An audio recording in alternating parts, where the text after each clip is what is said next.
الحمد لله نحمده ونستعينه ونستغفره ونؤمن به ونتوكل عليه ونعوذ بالله من شرور أنفسنا ومن سيئات أعمالنا من يهده الله فلا مضل له ومن يضلله فلا هادي له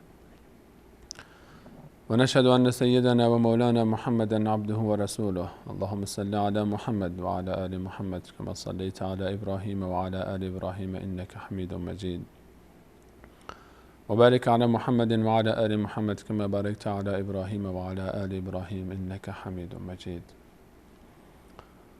عرض سلام و ادب و احترام دارم خدمت همه شما مهربانان، خوبان و عزیزانی که تا این قسمت از برنامه تجلی اخلاق اسلامی در قرآن ما رو همراهی فرمودید. یکی از صفات بسیار مهمی که الله تعالی در قرآن کریم مؤمنین رو امر کرده به انجام اون و انجام ندادن اون رو رسول الله صلی الله علیه و سلم و رعایت نکردنش رو یکی از صفات منافقین دونسته.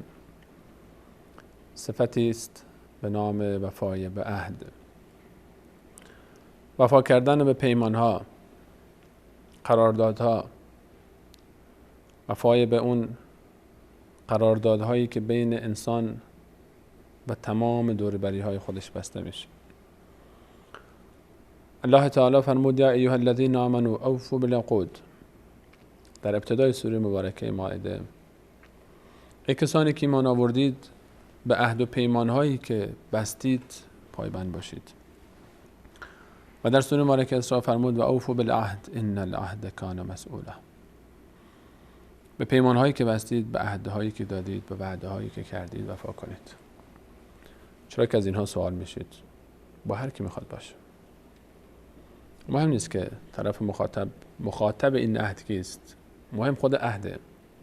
وقتی عهدی بسته میشه انسان باید به این عهدی که بسته وفا بکنه. انسان مسلمان به عهدی که بسته باید وفا بکنه. و رسول الله صلی الله علیه و سلم فرمود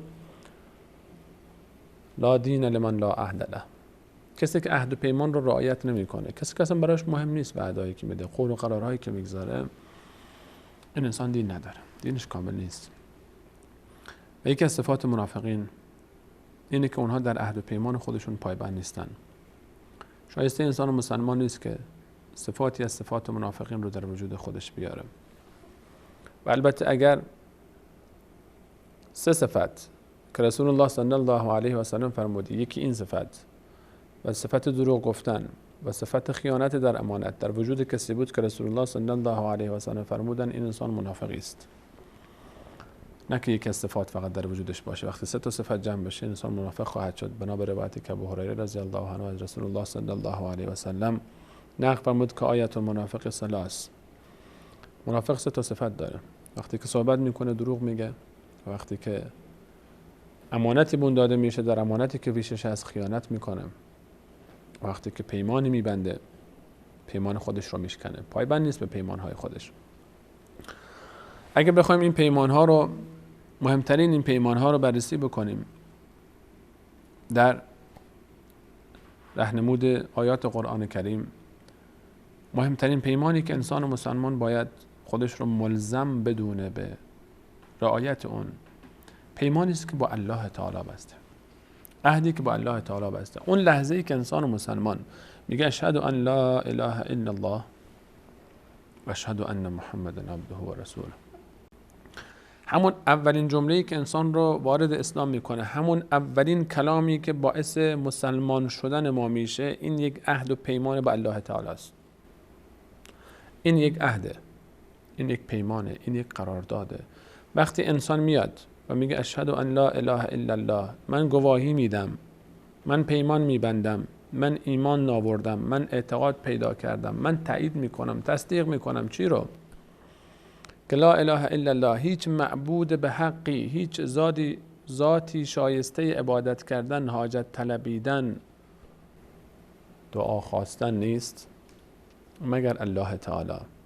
باید به این محتوا و به این پیمان پایبند باشه. این پیمان، پیمان پرستش الله، پیمان پشت کردن به طاغوت، پیمان پشت کردن به شیطان که در رأس تواقیت عالمه. الم اعهد الیکم یا بنی آدم الا تعبدوا الشیطان. الله تعالی در سوره مبارکه یاسین عایشه از فرمود آیا من از شما عهد نگرفته بودم که شیطان رو نپرستید؟ شاید کسی براش سوال باشه خب ما کجا همچین عهدی رو به الله تعالی دادیم؟ وقتی خود ما این جمله رو گفتیم که لا اله الا الله، این خودش یک عهده. علاوه بر این الله تعالی در سوره مبارکه اعراف آیه 171 میفرماید که وَإِذْ أَخَذَ رَبُّكَ مِنْ بَنِي آدَمَ مِنْ ظُهُورِهِمْ ذُرِّيَّتَهُمْ وَأَشْهَدَهُمْ عَلَى أَنفُسِهِمْ أَلَسْتُ بِرَبِّكُمْ. در روزی به اسم روز الست، در قبل از خلقت این دنیا و قبل از اینکه انسانها به این دنیا وارد بشن، الله تعالی میفرماید از ذریه آدم، از تمام نسل آدم، از خود آدم علیه السلام تا آخرین نفری که روی زمین متولد خواهد شد، از اینها من عهد و پیمان گرفتم. در یک روزی همه اینها رو من حاضر کردم و گفتم الستو بربکم، آیا من پروردگار شما نیستم؟ این یک عهد بود. قالوا بلا، همه گفتن بله. اون موقع ما عهد بستیم، اون موقع ما پیمان بستیم با الله تعالی، هر چند که ما الان به خاطر نداشته باشیم. ما بچگی خودمون یادمون نیست، ما همین که همه شاهد بودن، پدر و مادر ما شاهد بودن، حتی فیلم و عکس از ما دارن. 20 سال، 30 سال، 40 سال، 50 سال پیش خودمون وقتی تازه به دنیا آمدیم، 2 سال اول زندگیمون یادمون نیست. حالا چند هزار سال قبل، خدا میدونه چند میلیون سال قبل، اون پیمان رو از ما الله تعالی گرفت. خب طبیعی هم است که یاد ما نباشه، اما الله تعالی میفرماد این اتفاق افتاده و من اصدق من الله قیلا و من اصدق من الله حدیثا. کیست از الله تعالی راستگوتر؟ کیست از الله تعالی درست گفتارتر؟ و الله تعالی وقتی میفرماید که شما این عهد و پیمان رو بستید، ما یقینا این عهد و پیمان رو با الله تعالی بستیم و نسبت به این عهد و پیمانی که با الله تعالی بستیم مسئولیم، که ان العهد کان مسئولا. یعنی چی مسئولیم؟ یعنی از ما سوال خواسته می شود، از ما سوال کرده خواهد شد که شما نسبت به این ادعا، نسبت به این جمله‌ای که گفتید، نسبت به اون عهدی که بستید چه کردید؟ آیا اون رو انجام دادید یا نه؟ وقتی داریم صحبت میکنیم در بحث عهد و پیمان، انسانی که خوش پیمانه، انسانی که به عهد و پیمانشون پایبندن، مهمترین عهد و پیمان عهد و پیمانی که ما با الله تعالی بستیم. چقدر به این عهد و پیمان پایبند بودیم؟ چقدر به الله تعالی مراجعه کردیم در مشکلات و سختی های خودمون؟ چقدر الله تعالی در زندگی خودمون احساس کردیم؟ چقدر ایمان ما به درد ما خورده در زندگی، در مشکلات، در مشقات، در سختی ها، در رفتار ما، در کردار ما، در معاملات ما، در معاشرات ما، چقدر تاثیر گذاشته ایمان ما؟ اولین پیمان پیمانی است که با الله تعالی بستیم. بعد از اون وقتی گفتیم اشهد ان محمدا عبده و رسوله، پیامبر اکرم صلی الله علیه و سلم رو به عنوان پیامبر به حق، به عنوان نبی که از طرف الله تعالی فرستاده شده برای ما پذیرفتیم و قبولش کردیم. و وقتی که قبول کردیم که الله تعالی در کلامش رسول الله صلی الله علیه و سلم رو تایید فرمود و ما ینطق عن الهوی ان هو الا وحی یوحی، پیامبر ما هیچ چیزی رو از جانب خودش نمیگه مگر اون چیزی که بهش وحی میشه، و مهر تایید زد بر رسول صلی الله علیه و سلم و سنت رسول صلی الله علیه و سلم رو پذیرفتیم. چقدر نسبت به ادای سنتش، چقدر نسبت به اجرای سنتش ما پایبند بودیم، چقدر به مفاد این قراردادی که با رسول الله صلی الله علیه و سلم بستیم، و اون قرارداد مفاد، مهمترین مفادش اطاعت از رسول صلی الله علیه و سلم بود. اطیعوا الله و اطیعوا الرسول، از الله اطاعت کنید و از رسولش. من یطع الرسول فقد اطاع الله، هر کسی که از رسول اطاعت بکنه گویی که از الله تعالی اطاعت کرده. و ما آتاکم الرسول فخذوه و ما نهاکم عنه فانتهوا. الله تعالی ما رو مأمور کرده بود، یکی از مفادهای این قرارداد با رسول صلی الله علیه و سلم این بود که هر چی که ایشون بفرمایند ما اطاعت بکنیم و هر چیزی که ما رو منع کردن از اون سر باز بزنیم. و آیات مختلف دیگری که راجع به این موضوع هست، آیات بسیاری که وقت اجازه نمیده بگیم. و چقدر به مفاد این قرارداد خودمون پایبند بودیم. اینها اولین معاهده هایی که ما بستیم، ما مسلمان ها بهش پایبند بودیم. معاهده‌ای که با الله تعالی بستیم و قراردادی که با رسول الله صلی الله علیه و سلم بستیم. چقدر به مفاد این قرارداد ما پایبند بودیم. اینها رو ما باید مد نظر داشته باشیم. این قراردادهایی رو که ما نوشتیم نباید نادیده بگیریم. قراردادی که ما با الله بستیم و قراردادی که با رسول صلی الله علیه و سلم بستیم رو نباید ارزش این قراردادها نزد ما از ارزش قراردادی که با یک انسان می‌بندیم کمتر باشه. نباید توجه ما به مفاد این قرارداد کمتر از توجهی باشه که با یک انسان دیگه داریم در قراردادی که باش بستیم. کتاب الله تمامش مفاد قراردادی که ما با الله تعالی بستیم. ما وقتی به حقانیت قرآن ایمان آوردیم و قبول کردیم که کتابی است که از جانب الله تعالی بر ما نازل شده، به این معناست که به تمام اون چیزی که در این کتاب ایمان آوردیم و اون رو واجب الاطاعت دونستیم و خودمون رو مأمور دونستیم به انجام اونها، چقدر به این مفاد قرارداد پایبند بودیم. این اولین مسئله که ما باید مد نظر خودمون داشته باشیم، ما مسلمان ها، در بحث وفای به عهد، در بحث وفای به پیمان هایی که بستیم. علاوه بر این، اون قراردادهایی رو که با دوربری های خودمون بستیم، اون قراردادی رو که ما با همسر خودمون بستیم و ما شخصی رو به عنوان همسر خودمون پذیرفتیم، چقدر نسبت به اون قراردادی که داشتیم پایبند بودیم. اون قرارداد رعایت حقوق اون بود، اون قرارداد رعایت خواسته های اون بود، در حد مشروع دینی، خواسته های شرعیش. چقدر به این پایبند بودیم، چقدر اینها رو رعایت کردیم، چقدر اینها رو مد نظر قرار دادیم. عهد و پیمانی رو که قرآن وقتی که از اون ذکر میکنه، وقد اخذنا منکم میثاقا غلیظا، و زنان شما از شما پیمان بسیار محکم و استواری گرفتن در بحث ازدواج، چقدر به این پایبند بودیم. چقدر به پیمانی که در خانه بود، خانواده بود، پایبند بودیم. چقدر احترام گذاشتیم به همسر خودمون، چقدر رعایت کردیم. عهد و پیمانی رو که با خانواده بستیم، عهد و پیمانی رو که با دوربری های خودمون داشتیم، چقدر بهش پایبند بودیم. همه اینها مسائلیه که ما باید در بحث وفای به عهد بهش بپردازیم. همه اینها بخشی از اون مسائلیه که ما اگر میخوایم که این صفت از صفات منافقین، یعنی خیانت در پیمان نامه، شامل حال ما نشه، باید بهش پایبند باشیم. با ما باشید بعد از یک میان برنامه با ادامه این مبحث.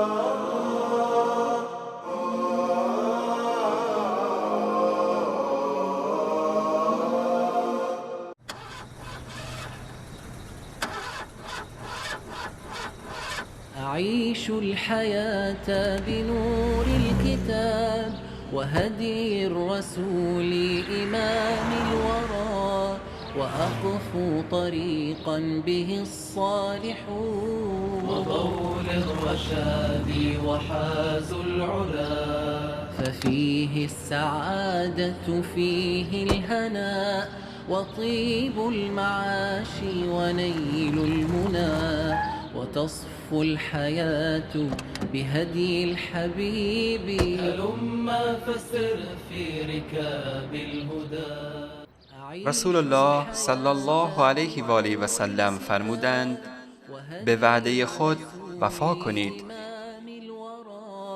وأقفوا طريقا به الصالحون وضوء الرشاد وحازوا العلا أعيش الحياة بنور الكتاب وهدي الرسول إمام الورى وأقفوا طريقا به الصالحون وضوء الرشاد وحازوا العلا. با عرض سلام مجدد خدمت همه شما بینندگان عزیز و ارجمند. امت اسلام، مسلمان ها در طول تاریخ نسلی بودند که به جهان وفای به عهد آموختن، در بدترین شرایط، در سختترین شرایط ممکن به عهد و پیمانی که بسته بودند پایبند بودند. هیچ وقت عهد و پیمانهای خودشون رو نادیده نگرفتن، هیچ وقت خیانت نکردن در پیمانهایی که بسته بودن با انسانهای دور بر و حتی با دشمنان خودشون. روایتی بسیار عجیب از حذیفه ابن یمان، صاحب سر رسول الله صلی الله علیه و سلم، اون صحابی خوش نصیبی که محرم اسرار رسول صلی الله علیه و سلم بود و رسول الله صلی الله علیه و سلم تنها شخصی بود که اسماء منافقین مدینه رو بهش گفته بودند. روزی با پدر خودش در همون روزهایی که جنگ بدر در حال اتفاق بود مشرکین مکه حرکت کرده بودن، 1000 نفر تا بن دندان مسلح آمده بودن برای جنگ و نجات کاروان خودشون، کاروان تجاری که بیم این میرفت به دست مسلمان ها بیفته. و مردم در مدینه رسول الله صلی الله علیه و سلم و اصحاب عده‌ای جمع شدن، حدود 313 نفر، در روایتی 16، در روایتی 19 نفر، و حرکت کردن به سمت بدر به این امید که با قافله تجاری روبرو بشن و انباری رو که از مسلمان ها در مکه مصادره شده بود پس بگیرند. با لشکری مواجه می شدند، به جای اون کاروان تجاری که 40 نفر توش بود با یک لشکر 1000 نفری تا بن دندان مسلح مواجه شده بودند. وضعیت بسیار سختی بود، شرایط بسیار حیاتی، و حضور یک نفر هم برای انسان‌هایی که در اون معرکه بودند میتونست کمکی باشه. یک نفر هم یک نفر بود. حذیفه ابن یمان و پدرش در مسیری که قصد داشتن خودشون رو یک جوری به این کاروان برسونن، کاروان مسلمین، و به اونها کمک بکنن، در بین راه به دست مشرکین افتادن. مشرکین جلوی راه اونها رو گرفتن و گفتن چیکار میکنید؟ میخواید برید به کمک محمد و یارانش صلی الله علیه و سلم. اونها به خاطر این که مجبور بودند کتمان بکنن این واقعیت رو، اگر میگفتن اونها رو نمیذاشتن که برن، گفتن نه ما همچین قصدی نداریم. این هم یکی از همون مواردی است که رسول الله صلی الله علیه و سلم اجازه داد که انسان غیر واقعیت رو بیان بکنه. و اونها گفتن ما شما رو رها میکنیم به یک شرط، که به ما قول بدید، با ما عهد ببندید، پیمان ببندید که در بدر با محمد یارانش صلی الله علیه و سلم شرکت نمی کنید. حذیفه ابن یمان و پدرش مجبور شدن، چون رها نمی‌کردن اینها رو. گفتن تا به ما قول ندید، با ما عهد نبندید که شما در این جنگ شرکت نمی‌کنید، ما شما رو رها نمی‌کنیم. اونها قول دادن، عهد بستن، گفتن باشه ما به شما قول میدیم که در این جنگ، یعنی بدر، در سرنوشت سازترین جنگی که در تاریخ اون روز اسلام اتفاق می‌افتاد شرکت نکنن. و وقتی که مدینه رسیدن گفتن یا رسول الله همچین اتفاقی افتاد، مشرکین جلوی ما رو گرفتن و ما مجبور شدیم که به اونها بگیم که ما در این جنگ شرکت نمی کنیم و اونها رو عهد بستیم با اونها. حال دستور شما چیه؟ ما دوست داریم در این جنگ با شما شرکت بکنیم. دقت بکنید عزیزان، این شرایط رو در نظر بگیرید. یک عده‌ای 1000 نفر جمع شدن و قصد دارن برای ریشه کن کردن مسلمان ها به اونها حمله بکنن در دشت بدر، در منطقه بدر. و یک نفر به همراه پدرش، 2 نفر آمادن که به جمع مسلمین بپیوندن و در این جنگ شرکت بکنن، اما عهد بستن به اونها، به اکراه به اونها قول دادن. رسول الله صلی الله علیه و سلم حالا چه جمله‌ای به اینها گفت؟ رسول الله صلی الله علیه و سلم در مقابل سوالی که حذیفه کرده که یا رسول الله ما با شما شرکت بکنیم یا نه، حضرت صلی الله علیه و سلم در این شرایط حساس هم این صفت، یعنی وفای به عهد رو فراموش نکردن. رسول الله صلی الله علیه و سلم در طول عمر مبارکش به عهد و پیمانهای خودش به بهترین وجه ممکن وفا نموده بود و این هم یک امتحان جدید بود. این هم یک لحظه‌ای بود که مسلمان ها می‌خواستن به امت، به عالم یاد بدن وفای به عهد رو. رسول الله صلی الله علیه و سلم فرمود چون شما به اونها قول دادید، با اونها پیمان بستید که در این جنگ شرکت نمی‌کنید، شرکت نکنید. در اون جنگ مهم، در اون جنگ که کسانی که در اون جنگ شرکت کردن با فرشته های آسمان و زمین، با جبرائیل و میکائیل علیهم السلام هم رزم بودند، هم سنگر بودند بر ضد مشرکین.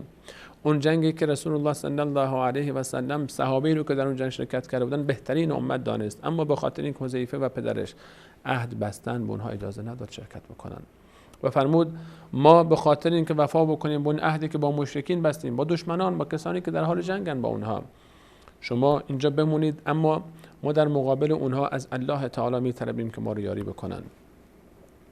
پیدا بکنید یک نمونه در طول تاریخ که در همچین شرایط بحرانی و حساسی انسان‌ها به عهد و پیمان خودشون وفادار بوده باشند. مسلمان‌ها در طول تاریخ به عالم وفای به عهد آموختن، وفای به پیمان، وفای به اون چیزهایی که باید انجام بشه. انسان باید سعی بکنه، انسان باید دقت بکنه در تمام قراردادهایی که میبنده در زندگی خودش با هر کسی، چه زبانی باشه، چه قراردادی که امضا کرده، حتی جاهایی که کسی شاهدی نداشته باشه، انسان حرف زده باشه، یک جمله گفته باشه، فقط اون عهد و پیمان رو الله شنیده، اون عهد و پیمان رو الله تعالی خبر داره و این گونه نشه که خودش رو رسوا بکنه در روز قیامت به خاطر نقض اون پیمان. با هر کی میخواد باشه، ولی اینکه با مشرکی باشه که در حال جنگ با اون، اگر پیمانی بسته باید به پیمان خودش بر پایبند باشه. رسول الله صلی الله علیه و سلم فرمود کسانی که به عهد پیمان خودشون پایبند نیستن، قراردادهایی رو که می‌نویسن رعایت نمی‌کنن، قول‌هایی رو به مردم میدن، قول‌های خودشون رو نادیده میگیرن، اینها روز قیامت در صحرای قیامت طوری حشر میشن که پرچمی بر پشت اونها، پرچمی از پشت به اونها وصل میشه، پرچمی به اونها وصل میشه و این مشخص میشه از دور. هر کسی که میره میگن این به خاطر فلان نقض پیمانه، این به خاطر اینه که فلان جا رو، فلان قرارداد رو نادیده گرفت، فلان عهدی رو که باید انجام میداد شکست. و چه رسوایی اون روزی که رسول الله صلی الله علیه و سلم فرمود پرچمی رو بر پشت اونها بزنن، از پشت پرچمی به اونها وصل کنن. اگر کسی عهد و پیمانی رو بشکنه و توبه نکنه از این کار خودش، در روز قیامت این گونه محشور خواهد شد. تمام جز پیمان‌هایی رو که ما می‌بندیم، وفای به عهد خیلی حساس‌تر و دقیق‌تر از اون چیزی که ما فکرش رو می‌کنیم. اینهایی که ما مکتوب کردیم، قول‌هایی که دادیم به جای خود. حتی اگر پدری به فرزند خودش بگه بابا جان این کار بکن، من فلان چیز رو برات می‌خرم، تو اگه بچه خوبی باشی من فلان شکلات برات می‌خرم، بستنی برات می‌خرم، میرم اسباب بازی برات می‌خرم، و نخرید، هم دروغ گفته، هم در عهد و پیمانی که بسته بود با فرزند خودش، با بچه خودش، نقض کرده پیمان خودش رو، وفا نکرده به عهد خودش.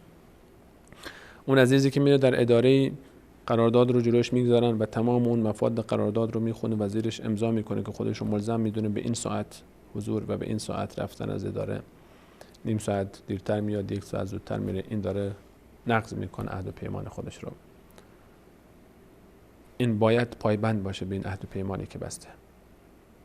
اگر کسی در اداره سر یک حقوق معین و درآمد معینی و مشخصی امضا کرده و قبول کرده و پذیرفته، حال فکر میکنه که ساعت کاری بیشتر شده یا شدت کار بیشتر شده و حقوقش اونقدر زیاد نیست، حالا از ساعتهای خودش داره میزنه، این داره نقض پیمان میکنه، بره پیمان جدیدی ببنده. اگر اون پیمان رو تغییر نداده و صاحب کارش، صاحب کارفرمایش هم هنوز نمیدونه، داره از ساعتهای کاری خودش میزنه، این داره نقض پیمان میکنه. اگر ناراحته بره پیمان خودش رو عوض بکنه، بره قرارداد خودش رو تغییر بده یا کار خودش رو تغییر بده.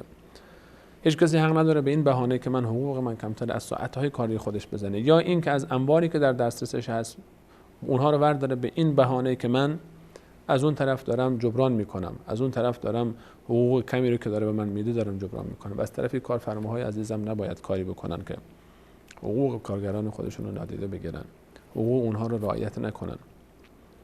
در هر محیطی، در هر اداره‌ای کسی وارد میشه، قراردادی رو مینویسه، شاگردی در مدرسه‌ای، در دانشگاهی، وقتی میره اون قراردادی که جلوش مینویسن اونها رو امضا میکنه، به تمام اون چیزهایی که نوشته باید پایبند باشه. هر کاغذی رو که انسان امضا کرد به اون چیزهایی که مینویسه، اگر راضی نیست همون اول امضا نکنه، اگر امضا کرد و قبول کرد باید پایبند باشه بهش. و طوری نشه که ما خدای نکرده جز اون گروهی باشیم که در روز قیامت پرچمی از پشت ما وصل بشه. این قول رسول الله صلی الله علیه و سلم، این شوخی نیست، این فرموده سید المرسلین پیامبر خدا صلی الله علیه و سلم. در تاریخ مردم به خاطر وفادار بودن به عهد و پیمان خودشون جان خودشون را حاضر بودن بدن، سر خودشون را حاضر بودن بدن. یک روایت بسیار جالبی رو از نعمان بن منذر صحابی رسول صلی الله علیه و سلم که قبل از اسلامش مالک یک منطقه به اسم حیره در عراق امروزی بود و اونجا پادشاه بود. برای خودش 2 روز تعیین کرده بود، روز شادی و روز شومی. هر کسی که در روز شادی پیشش می اومد به اون نعمت میداد، به اون انعام میداد، به اون هدیه میداد و اون رو اکرام میکن. اما کسی که در اون روزی که به اسم روز شوم اسم گذاشته بود در اون روز می اومد، اون رو میگرفت و میکشت و تمام مالش رو مصادره میکرد. یک نفر شخصی روزی آمد برای اینکه برای فرزندان خودش شکار پیدا بکنه، از خانه خارج شده بود و رفته بود بیرون، دنبال خرگوشی میگشت. در همین اثنا که مشغول شکار خرگوش بود، بعد از اینکه خرگوش رو شکار کرد، نیروهای این پادشاه اومدن و گرفتنش و اسیرش کردن و بردنش پیش پادشاه. این مطمئن شد که امروز دیگه جون اون گرفته خواهد شد و اون رو میکشه پادشاه، چون قبلا این کار رو کرده بود و هر روز این کارش بود. یک روز در میون هر کسی رو که گیر می آورد می‌کشت. از اون طرف هم فرزندان، بچه‌ها در خونه تشنه و گرسنه منتظر.